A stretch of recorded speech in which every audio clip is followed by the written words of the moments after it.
बच्चे तो स्टार्ट करते हैं हमारी मास्टर कैडर की जो सीरीज चल रही है उसका नेक्स्ट लेक्चर। लास्ट लेक्चर में हमने स्ट्रेट लाइन के कुछ क्वेश्चन और कंटेंट किए थे। तो आज से हम कॉनिक सेक्शन जो कि अप्रोक्सीमेट 8 मार्क्स का पेपर आता है सिर्फ और सिर्फ कॉनिक सेक्शन में से, तो ये 8 मार्क्स हम कंप्लीट करेंगे। मतलब हमने कौन कौन से टॉपिक कर लिए। एक फर्स्ट टॉपिक हमारा हमने किया था सेट्स, ठीक है जी। सेकंड टॉपिक किया था रिलेशन। सेकंड टॉपिक किया था रिलेशन। थर्ड टॉपिक किया था matrix and determinant. Fourth topic हमने किया था स्ट्रेट लाइन।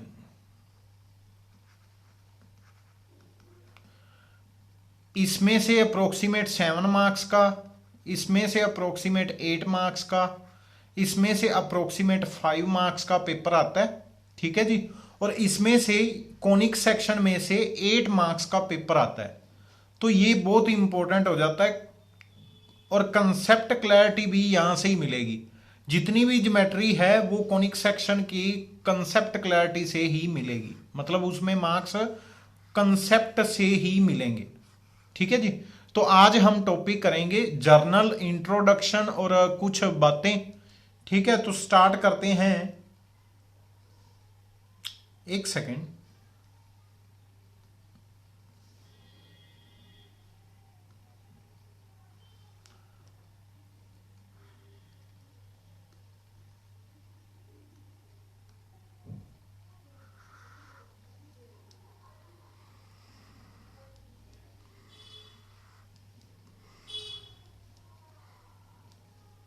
हाँ जी, तो स्टार्ट करते हैं फर्स्ट डेफिनेशन से। कोनिक सेक्शन की जो असेंट्रिसिटी होती है वो क्या होता है। कोनिक सेक्शन का आपको पता होगा, हमारे पास दो कोन होते हैं, ठीक है जी। दो कोन होते हैं, उनकी जब उनको जब प्लेन के साथ कट किया जाए, किसी पर्टिकुलर एंगल पे कोन को कट किया जाए किसके प्लेन के साथ, तो वो जो सेक्शन बनेगा, वो जो रिप्रेजेंट करेगा इंटरसेक्शन होगी, वो क्या होती है, कॉनिक सेक्शन, ठीक है जी। और इससे हमारे पास कितनी शेप्स आती हैं, वो आती है। फर्स्ट हमारे पास आता है, अगर बात करें फर्स्ट आएगा प्लेन, सब फर्स्ट आएगा हमारे पास पैराबोला। पैराबोला, फिर इलिप्स आ जाता है, थर्ड सर्कल आ जाता है, फोर्थ आपके पास आ जाता है हाइपरबोला, एक आ जाता है जो किसी को बहुत कम पता होता है straight line, pair of straight line, ऐसे बोलूंगा पेयर ऑफ स्ट्रेट लाइन, ठीक है जी। पेयर ऑफ स्ट्रेट लाइन, ये भी इसका पार्ट है, ठीक है। मतलब हम अगर बात करें तो कितने पार्ट्स निकलते हैं कॉनिक सेक्शन, मतलब कॉनिक सेक्शन के पार्ट्स कितने होते हैं, 5 पार्ट्स आ जाते हैं, ठीक है जी। अब असेंट्रिसिटी क्या होती है, हम इस पे बात करने वाले थे। असेंट्रिसिटी क्या होती है, इससे बात करने वाले थे। अगर इसेंट्रिसिटी का अगर आपको कंसेप्ट क्लियर हुआ तभी हम आगे कंटिन्यू कर पाएंगे, ठीक है। तो स्टार्ट करते हैं। फर्स्ट ऑफ ऑल असेंट्रिसिटी होती क्या है। आज लैपटॉप में कोई प्रॉब्लम हो गई है। असेंट्रिसिटी क्या है, हमारे पास एक सपोज कर्व आई, कोई भी हो सकती है, सर्कल, इलिप्स, हाइपरबोला, पैराबोला, कुछ भी हो सकता है, ठीक है। तो उसका ना एक पर्टिकुलर वो कर्व अगर किसी पर्टिकुलर पॉइंट पी में से पास करके जा रही है, तो एक फिक्स्ड पॉइंट होता है, एक फिक्स्ड पॉइंट होता है और एक फिक्स्ड लाइन होती है, जिनको ये जो कर्व है एक पी पॉइंट से पास करके जा रही है, ठीक है जी। और एक यहां पर फिक्स्ड पॉइंट होता है, मतलब इसको चेंज नहीं किया जा सकता। इस फिक्स्ड पॉइंट को फोकस बोलते हैं। क्या बोलते हैं, फिक्स्ड पॉइंट को फोकस। और ये जो फिक्स्ड लाइन होती है इसको बोलते हैं डायरेक्ट्रिक्स, ठीक है जी, इसको बोलते हैं डायरेक्ट्रिक्स। और यहां पर जो ये डिस्टेंस होता है ना, ये पर्टिकुलर डिस्टेंस होता है। अगर मैं देखूं distance S P, fixed point से डिस्टेंस एस पी और फिक्स्ड पॉइंट से फिक्स्ड लाइन पे डिस्टेंस पी एम, इन दोनों की रेशो कुछ आती है, वो हमेशा फिक्स्ड होती है, वो हमेशा फिक्स्ड होती है। ई एसेंट्रिसिटी उनको बोलते हैं। ठीक है जी। अगर मैं बात करूं कोई भी कर्व है, वो पर्टिकुलर पॉइंट एक होता है, ठीक है, और एक पर्टिकुलर फिक्स्ड लाइन होती है। पॉइंट से कर्व का डिस्टेंस से फिक्स्ड पॉइंट का डिस्टेंस जो होता है, उसकी रेशो जो होती है वो फिक्स होती है, एक एसेंट्रिसिटी।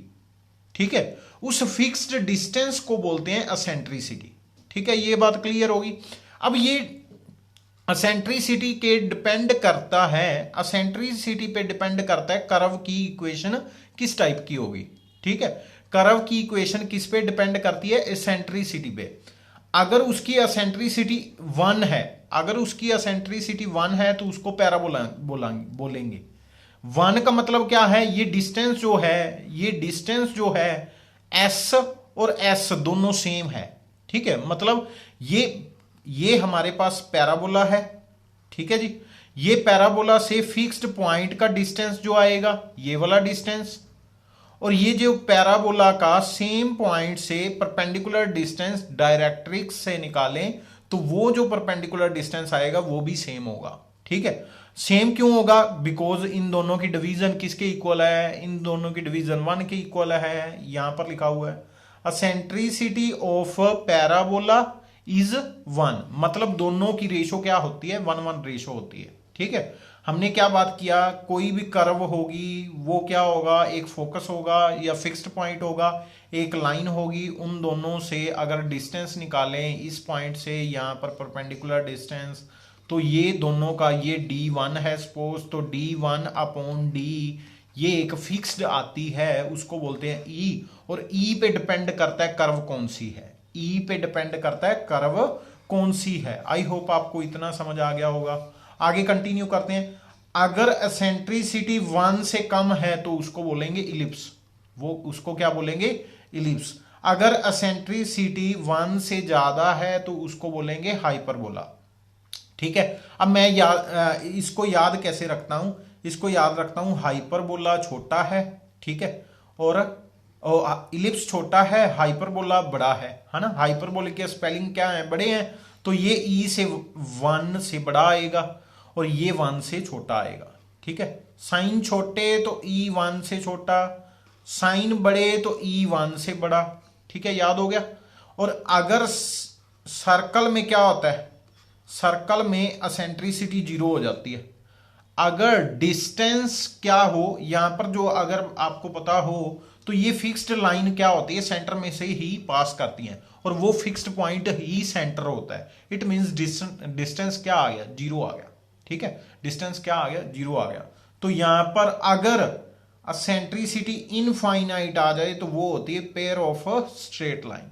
ठीक है, अगर वहां पर कभी कभी क्वेश्चन आ जाता है एसेंट्रिसिटी ऑफ पैराबोला, बहुत पूछते हैं, पैराबोला बहुत पूछते हैं एसेंट्रिसिटी में। पैराबोला की एसेंट्रिसिटी याद कर लो 1 होती है। ठीक है जी, इट मींस इसका मतलब क्या है, अगर आप फिक्स्ड पॉइंट से एक फिक्स्ड पॉइंट फोकस से डिस्टेंस निकाल रहे हो d, ठीक है, और यहां से परपेंडिकुलर डिस्टेंस निकाल रहे हो, ये दोनों क्या होंगे, इक्वल होंगे, है ना। तभी इक्वल आएंगे, क्यों, इन दोनों की रेशो निकालनी है। इट मींस ये इक्वल होंगे तभी आंसर 1 आएगा, अदरवाइज 1 नहीं आएगा।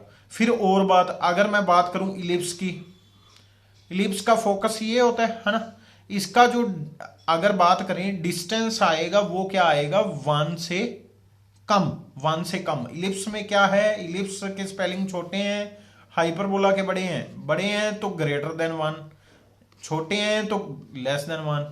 ठीक है, ये याद रखने का मेथड है। अब डायरेक्ट्रिक्स आपको पता चल गई होगी क्या है, fixed straight line is called directrix of conic section. ठीक है जी, और अगर मैं बात करूं फोकस, वो क्या है, एक फिक्स्ड पॉइंट जो कि कॉनिक सेक्शन का है, फिक्स्ड पॉइंट, उसको क्या बोलते हैं, डायरेक्ट्रिक्स। एक्सिस क्या है, एक्सिस, अब एक्सिस पता क्या होती है, हमारे पास एक डायरेक्ट्रिक्स है, एक फोकस है, फोकस में से पास करती हुई परपेंडिकुलर लाइन जो आएगी ना, ये होती है ये है फोकस, ये है डायरेक्ट्रिक्स, और इन दोनों पे यहां पर परपेंडिकुलर बनेगा, और ये फोकस में से पास करती हुई लाइन जो होगी, ये लाइन क्या होगी, एक्सिस। ये याद कर लो, समझ आ गया। एक्सिस कौन सी है, फोकस से पास करती हुई, फोकस से पास करती हुई परपेंडिकुलर लाइन, किसके, डायरेक्ट्रिक्स वाली लाइन के जो परपेंडिकुलर होती है उसको हम एक्सिस बोलते हैं। ठीक है जी। वर्टेक्स क्या होता है, वर्टेक्स, वर्टेक्स होता है कर्व, यहां पर कर्व है कोई पैराबोला कुछ भी हो, कर्व और फोकस वाली ये जो एक्सिस वाली लाइन है, जिस पॉइंट पे कट करें, इंटरसेक्ट करें, उस पॉइंट को बोलते हैं, उस पॉइंट को बोलते हैं, क्या बोलते हैं, वर्टेक्स। ठीक है। इट मींस वर्टेक्स क्या है, ये वाला हमारे पास, ये क्या है, vertex. Axis and conic section, मतलब जो कर्व है, जो कर्व है, कर्व नहीं बोलेंगे, कोनिक सेक्शन ही बोलेंगे, है ना। कोई भी इन 5 बताई हैं, 5 में से कोई भी हैं, 5 भी क्यों, 4 ही काउंट करो, वर्टेक्स जो है वो पेयर ऑफ स्ट्रेट लाइन में नहीं होता। तो वर्टेक्स अगर बोलें तो उसको ऐसे भी बोल सकते हैं, वो जो है उन दोनों का इंटरसेक्शन पॉइंट में ही आएगा। चलो फिर भी हम काउंट करते हैं। क्या है एक्सिस, क्या है, फोकस में से पास करती हुई लाइन। ठीक है, फोकस में से पास करती हुई लाइन जो डायरेक्ट्रिक्स के परपेंडिकुलर है। अब डायरेक्ट्रिक्स के परपेंडिकुलर तो ये भी है, बट ये कौन सी है, ये फोकस में से नहीं पास करती, तो ये जो है एक्सिस नहीं हो सकती। ठीक है जी। और एक्सिस और कोनिक सेक्शन की जो इंटरसेक्शन पॉइंट है, उस पॉइंट को बोलते हैं वर्टेक्स। आई होप क्लियर हो गया होगा। सेंटर क्या है, सेंटर, सेंटर को ना मैं सर्कल के साथ समझाऊंगा। ये अब हमारा सर्कल है, सर्कल ही बहुत सुंदर बन गया, चलो कोई बात नहीं, जैसा भी है हमारा सर्कल है। ठीक है। सर्कल में क्या होता है, सेंटर ये है, इसमें पास करती हुई कोई भी कोड ले लो, इसमें पास करती हुई कोई भी कोड ले लो, वो क्या कर रही है, बाइसेक्ट कर रही है। मतलब जितना डिस्टेंस इधर है उतना डिस्टेंस इधर है, जितना डिस्टेंस इधर है उतना डिस्टेंस इधर है ना, रेडियस। तो यहां पर हमारे पास डेफिनेशन क्या है, सेंटर की डेफिनेशन याद रख लेना। सेंटर की डेफिनेशन बहुत इंपॉर्टेंट है, बहुत कम लोगों को पता होती है सेंटर की डेफिनेशन। सेंटर की डेफिनेशन क्या है, वो वाला point which bisect every code, उस पॉइंट को बोलते हैं जो हर एक कोड को क्या करे, बाइसेक्ट करके जा रहा हो। ठीक है। मतलब ऐसा पॉइंट जिसमें जितनी भी कोड आप निकाल रहे हो, जितनी भी कोड पासिंग थ्रू हैं, वो बाइसेक्ट करके जाएं। ठीक है। मतलब डिस्टेंस जो है इक्वल हो, उस पॉइंट को क्या बोलते हैं, क्या बोलते हैं, सर्कल, सेंटर। उस पॉइंट को क्या बोलते हैं, सेंटर। क्या याद हुआ, the point which bisect every code of conics passing through it is called centre, is called centre. I hope आपको क्लियर हो गया, आई होप आपको क्लियर हो जाएगा, आई होप आपको क्लियर हो गया होगा। नेक्स्ट है लेटेस्ट रेक्टम, नेक्स्ट है लेटेस्ट रेक्टम, एक सेकेंड, नेक्स्ट है लेटेस्ट रेक्टम। लेटेस्ट रेक्टम क्या होता है, लेटेस्ट रेक्टम वो वाली कोड होती है, यहां पर देखना, वो वाली कोड होती है जो फोकस में से पास करे एंड परपेंडिकुलर टू एक्सिस हो, वो वाली कोड को हम लेटेस्ट रेक्टम बोलेंगे जो परपेंडिकुलर टू एक्सिस है। अब परपेंडिकुलर टू एक्सिस तो ये भी है, बट ये वाली नहीं काउंट होगी, कारण वो हम बोल रहे हैं जो फोकस में से पास करके जा रही है, जो फोकस में से पास करके जा रही है उसको बोलते हैं लेटेस्ट रेक्टम। तो कौन सी, अगर मैं इसको ए पॉइंट दे दूं, इसको बी पॉइंट दे दूं, तो ए बी जो है ये फोकस में से भी पास करती है एंड परपेंडिकुलर टू है एक्सिस के, तो ये ए बी क्या है, हमारी लेटेस्ट रेक्टम। आई होप आपको क्लियर हो गया होगा। The latus rectum of conic is a code passing through the focus and perpendicular to the axis.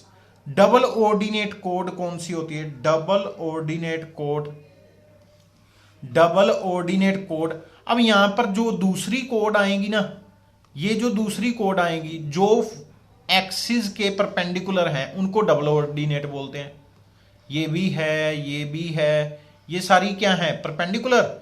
और अगर ऑर्डिनेट जो फोकस में से पास करेगी उसको क्या बोलते हैं, latus rectum. Double ordinate is a code है जो परपेंडिकुलर है किसके, परपेंडिकुलर किसके है, एक्सिस के। एक्सिस के परपेंडिकुलर जितनी भी कोड आएंगी उनको क्या बोलते हैं, और डबल ऑर्डिनेट। ठीक है, अब जो डबल ऑर्डिनेट फिक्स्ड पॉइंट से पास करे, फोकस से पास करे, उसको बोलते हैं, स्पेशल नेम दे देते हैं लेटेस्ट रेक्टम। ठीक है, ये ध्यान रख लेना, लेटेस्ट रेक्टम भी वही है, latus rectum is A double ordinate. ठीक है, क्लियर हो गया, latus rectum is A double ordinate. Next है फोकल कोड। फोकल कोड कौन सी होती है, जो फोकस में से पास करके जाए। ये भी फोकल कोड ये है एक। ठीक है, फोकल कोड ये भी है, ये भी है। जितनी भी फोकस में से पास करके जाएंगी वो सारी क्या होगी, क्या होगी, वो सारी क्या होगी, फोकल कोड। और फोकल डिस्टेंस क्या है, फोकल डिस्टेंस क्या है, साफ साफ बना देता हूं आपको। फोकल डिस्टेंस क्या है, यहां पर एक फोकस है, ये कर्व है, तो ये डिस्टेंस जो आएगा ना, ये वाला डिस्टेंस, ये वाला पॉइंट से, कर्व के पॉइंट से और फिक्स्ड पॉइंट का डिस्टेंस, कर्व से फिक्स्ड पॉइंट का डिस्टेंस जो आएगा उसको बोलते हैं फोकल डिस्टेंस। ठीक है, क्लियर हो गया, डेफिनेशंस क्लियर होगी, फोकल डिस्टेंस भी हो गया। The distance of any point on conic from focus, मतलब फिक्स्ड पॉइंट से जो डिस्टेंस होता है उसको बोलते हैं focal distance. I hope clear हो गया होगा। नेक्स्ट अगर बात करें पैराबोला की, पैराबोला की नहीं, सबसे पहले यहां पर कुछ रिजल्ट हैं वो हम रीड आउट कर लेते हैं। एक तो आपको पता चल गया असेंट्रिसिटी के बेस पे, असेंट्रिसिटी के बेस पे आपको पता चल गया भाई कौन सी जो है वो कौन सी जो है हाइपरबोला है, कौन सा इलिप्स है। अगर असेंट्रिसिटी 1 हो तो उसको बोलते हैं पैराबोला, है ना। अगर असेंट्रिसिटी 0 हो तो उसको बोलते हैं सर्कल। अगर असेंट्रिसिटी 1 से कम हो तो उसको बोलते हैं इलिप्स। ठीक है जी। और अगर असेंट्रिसिटी 1 से ज्यादा हो तो उसको बोलते हैं हाइपरबोला, हाइपरबोला। ठीक है, स्पेलिंग बड़े हैं। तो ये तो आपको याद हो गया। अब यहां पर ना जर्नल इक्वेशन पेपर में आ जाएगी, पेपर में आपके पास क्या आ जाएगी, जर्नल इक्वेशन इस टाइप की, इस टाइप की। ये जर्नल फॉर्म याद कर लो, ये जर्नल फॉर्म याद कर लो, इस टाइप की जर्नल फॉर्म होती है। इसको याद करने का मेथड ये है, सबसे पहले एक मैट्रिक्स बना लो। मैट्रिक्स कैसे बनानी है वो भी मैं बता देता हूं। ए बी सी डायगोनल में, ई भी नहीं लेना, डी भी नहीं लेना, ई भी नहीं लेना, एफ, एफ यहां पर, एफ यहां पर, एफ के बाद क्या होता है जी, जी यहां पर एच, एच। ठीक है जी। यहां पर लिख लो एक्स वाई 1, यहां पर लिख लो एक्स वाई 1। अब यहां पर देखो एक्स स्क्वायर में कौन सा कोफिशिएंट आ रहा है, दोनों का कॉमन ए, तो एक्स स्क्वायर का कोफिशिएंट क्या है, ए। ठीक है जी। अब यहां पर इसको कैलकुलेट ही करना है बस। एक्स वाई का कोफिशिएंट क्या आ रहा है, एक ये आ रहा है, एक ये आ रहा है ना, 2h एक्स वाई का। अगर एक्स वाई इधर से एक्स लोगे, इधर से वाई लोगे तो ये वाला आएगा। ठीक है जी, फिर ये वाला आएगा। बट अगर इधर से वाई लोगे, इधर से एक्स लोगे तो ये वाला आएगा, है ना। तो दो आगे, तो यहां पर आ जाता 2h, ये आ जाता 2h एक्स वाई। फिर y एंड y कॉमन क्या आ रहा है, ये वाला, है ना, ये वाला कॉमन आ रहा है, तो ये क्या है b, तो यहां पर है वाई स्क्वायर का b। सिमिलरली ये सारे आ रहे हैं। ठीक है जी, ये कैलकुलेट कर लेना, सारे आ जाएंगे। ठीक है, अब इसके डिटर्मिनेंट के भी ऊपर बात करनी है, इसके डिटर्मिनेंट के भी ऊपर। अब यहां पर देखो इसका डिटर्मिनेंट, मैंने सिमेट्रिक मैट्रिक्स का डिटर्मिनेंट भी आपको करवाया हुआ है, ये याद करने का मेथड भी बता दिया मैंने, एच था। ठीक है, ये याद करने का मेथड भी बता दिया, डिटर्मिनेंट निकालने का भी मेथड मैंने बताया हुआ है। सिमेट्रिक डिटर्मिनेंट कैसे निकालते हैं, सबसे पहले इन तीनों की प्रोडक्ट, फिर डायगोनल की प्रोडक्ट, फिर इन तीनों की प्रोडक्ट, इन सभी का प्लस कर देना है। तो प्लस क्या आएगा, प्लस आ जाएगा, ये दो जने सेम आ जाएंगे, इट मींस 2FG 2FG ये आ गया और प्लस के ABC। फिर क्या करना है, फिर करना होता है इन दोनों की प्रोडक्ट H² और इन दोनों की रो कॉलम छोड़ देनी है, तो बचेगा C। तो H² C से माइनस कर देना है ना, H² C से माइनस कर देना है। सिमिलरली अब ये वाला डायगोनल जो आएगा, ये वाला, इन तीनों की प्रोडक्ट माइनस कर देनी है, दैट इज माइनस के BG²। फिर इन दोनों की प्रोडक्ट, इनकी रो कॉलम छोड़ोगे तो क्या बचेगा, A बचेगा, तो उनकी प्रोडक्ट, तो वो क्या आ जाएगा CFH, वो क्या आ जाएगा AF²। तो ये हमारे पास क्या आ जाएगा, डिटर्मिनेंट। ठीक है, ये डिटर्मिनेंट है। अब याद कर लो एक बात, अगर डिटर्मिनेंट 0 आ जाए, अगर डिटर्मिनेंट 0 आ जाए तो ये पेयर ऑफ स्ट्रेट लाइन है, ये पेयर ऑफ स्ट्रेट लाइन है, बस इतना याद रखना है एक बार। क्या है, अगर डिटर्मिनेंट 0 आ जाए तो ये क्या है, पेयर ऑफ स्ट्रेट लाइन। ठीक है जी। फिर है अगर हमारे पास ये फर्स्ट वाला 0 आ जाए, ये चेक करना, ये वाला अगर 0 आ जाए मतलब AB माइनस H², क्या आ रहा है, फर्स्ट वाला क्या आ रहा है, AB माइनस H²। अगर ये 0 आ जाए तो दोनों कोइंसिडेंट लाइंस हो जाएंगी, मतलब दोनों लाइंस सेम हो जाएंगी जो पेयर है। ठीक है, अब पेपर में आ जाएगा, पेपर में पूछ लेंगे pair of straight line different हैं, ठीक है, दोनों की प्रोडक्ट कुछ है, कुछ भी पूछ लें, तो आपने हमेशा ध्यान रखना है अगर वो पेयर ऑफ स्ट्रेट लाइन का ये ऊपर वाला, मतलब ये माइनर M33 अगर निकालोगे तो वो ये बनेगी। अगर ये डिटर्मिनेंट 0 आ जाता है तो वो क्या है, पेयर ऑफ कोइंसिडेंट लाइंस, मतलब दोनों लाइंस सेम होंगी, यहां पर लिखा हुआ है डिटर्मिनेंट, इसका मतलब है। ठीक है, अगर नेगेटिव आ जाता है, अगर नेगेटिव आ जाता है तो वो इंटरसेक्शन लाइंस हैं, मतलब उन दोनों की अगर नेगेटिव आ गया आंसर, अगर नेगेटिव आ गया M33 का आंसर नेगेटिव आ गया तो फिर क्या बोलोगे, वो सेम नहीं है, इंटरसेक्ट करेंगी। ठीक है, और एक बात और यहां पर नहीं लिखी हुई, अगर इंटरसेक्ट करेंगी किस एंगल पे करेंगी, अगर 90 पे करेंगी तो A प्लस B 0 होगा।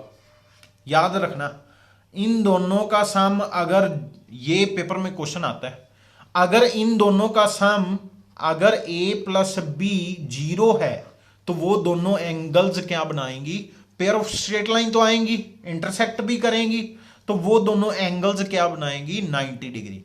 अगर कोइंसिडेंट है, सेम है लाइन, तो एंगल क्या बना, 0, एंगल क्या बना, 0।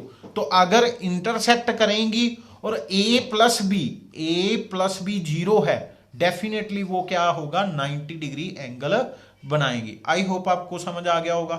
फिर अगर बात करते हैं पॉइंट जो पॉजिटिव आ जाता है, अगर -33 पॉजिटिव आ जाती है, -33, ठीक है जी, अगर -33 0 आ जाती है, वो एक पॉइंट है, पेयर ऑफ स्ट्रेट लाइन नहीं है। ठीक है जी, ये भी ध्यान रखना है, वो एक पॉइंट है, पेयर ऑफ स्ट्रेट लाइन नहीं है, बस इतना ध्यान रखना है।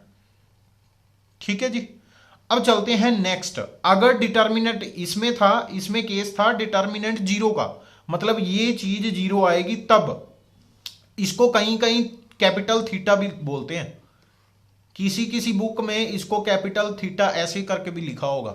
ठीक है जी, अगर आपने BSc की पढ़ी हुई है तो उसमें ये वाला ऐसे लिखा होगा, H थीटा लिखा होगा, कैपिटल थीटा बोलते हैं। नेक्स्ट है डिटर्मिनेंट नॉट इक्वल टू 0। अगर डिटर्मिनेंट नॉट इक्वल टू 0 है तो वो रिप्रेजेंट करेगा, ये सभी रिप्रेजेंट कर सकता है। ठीक है जी, ये सभी रिप्रेजेंट कर सकता है। अब कौन कब क्या करेगा, अगर उसका H 0 हो जाता है, अगर H 0 हो जाता है, AB इक्वल हो जाते हैं, किस टाइप का बन गया फिर, अगर H 0 हो जाता है मतलब ये वाली टर्म नहीं है और ये यहां पर दोनों इक्वल है ना, ये क्या है, एक सर्कल होता है। ठीक है जी, आपने किया होगा, अगर ए दोनों सेम हो जाए, AB इक्वल टू 1 हो जाए, आपने पढ़ा होगा x square plus y square plus के 2gx प्लस के 2fy प्लस के c, ये क्या होती है? Equation of circle. Equation of circle अगर दोनों इक्वल हो जाएं, अगर दोनों इक्वल हो जाएं तो सर्कल होती है। ठीक है जी। फिर सेम बात माइनर अगर जीरो आ जाए, अगर माइनर जीरो आ जाए फिर क्या होगा? फिर होगा पैराबोला, फिर होगा पैराबोला। ठीक है जी। अब यहां पर ये देखना, यहां पर क्या लिखा हुआ है? पॉजिटिव। और हमने क्या पढ़ा था? एसेंट्रिसिटी जो होते हैं ना वो लेस देन होती है 1। ठीक है जी। अगर ये जना ऑपोजिट साइन आए तो इलिप्स है। अगर ये जना, ये यहां पर देखना, ये ग्रेटर हो गया 1, है ना? कंपेयर करो, दोनों के साइन क्या हैं? ऑपोजिट। एसेंट्रिसिटी 1 से बड़ी चाहिए और माइनर M33 लेस, एसेंट्रिसिटी 1 से बड़ी चाहिए हाइपरबोले को और माइनर 33 0 से कम चाहिए। ठीक है जी। किसके लिए? हाइपरबोला के लिए। हाइपरबोला के लिए कंपेयर करके याद कर लो, ज्यादा इजी रहेगा। एसेंट्रिसिटी 1 से कम चाहिए इलिप्स के लिए, बट M33 माइनर 33 निकालोगे तो वो क्या आएगी? Greater than 0। माइनर 33 क्या है? ये माइनर 33 होता है ना, माइनर 33 निकालोगे तो वो क्या आएगा? रो छोड़ी कॉलम छोड़ी, यही आ जाएगा AB minus H square, determinant of minor 33, है ना? तो माइनर 33 अगर हमारे पास पॉजिटिव आ जाता है, और साइन कंपेयर जरूर कर लेना, ये आपको याद हो गए होंगे। ये एसेंट्रिसिटी का मैंने याद करवा दिया, माइनर 33 कंपेयर करके याद कर लो। तो अगर ऐसा है तो हाइपरबोला, फिर इलिप्स, ये भी याद हो गया। अब यहां पर एक बात ध्यान रखनी है, हाइपरबोला है, ठीक है, अगर आपने चेक करना है रेक्टेंगुलर हाइपरबोला। रेक्टेंगुलर हाइपरबोला में क्या होता है? इसकी जो इसके जो असिम्टोट्स होते हैं ना वो 90 होते हैं, ये आपको नहीं पता होगा। रेक्टेंगुलर हाइपरबोला में बस इतना ध्यान रख लेना, a प्लस बी अगर 0 आ जाए साथ में तो उसको बोलते हैं रेक्टेंगुलर हाइपरबोला। ठीक है जी। आज के लिए इतना बहुत है। हाँ जी, आज के लिए इतना बहुत है। थैंक यू जी, हैव अ नाइस डे। जय हिंद, वंदे मातरम।